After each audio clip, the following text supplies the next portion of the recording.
হাজবেন্ডকে বেশ সুন্দর বুঝিয়ে সুঝিয়ে কথা করে নিয়েছিলাম আজকে দুপুরে সেদ্ধ ভাত রান্না করব। আর খুব বেশি হলে সেদ্ধর সাথে ডিমের অমলেট।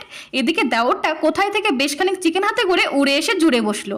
আমি সেদ্ধ ভাত করেই ফেলেছি বলতেই, বৌদি আজ কোনো টেনশন নিও না, রান্নাটা কিন্তু আমিই করব ভীষণ ইউনিক স্টাইলে, কোথাও খুঁজে এই রান্নার হদিস তুমি পাবে না। বাপরে, আজ দেখি ভূতের মুখে রাম নাম, তা মতলবটা কি ঠাকুরপো? এমন কিছু না বৌদি, আমারও তো মন চাই বৌদিটাকে অন্তত একদিন আমি রান্না করে খাওয়াই। ফিসফিস করে হাজবেন্ডকে বলে, ব্যাপারটা একটু গোলমেলে লাগছে না?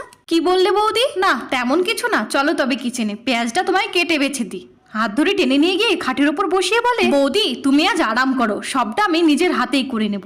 শুয়ে থেকে চোখটা একটু এঁটে এসেছিল, খানিকক্ষণ পর কিচেনে গিয়ে দেখি সে কি ঠাকুরপো উধাও, আর চিকেনও।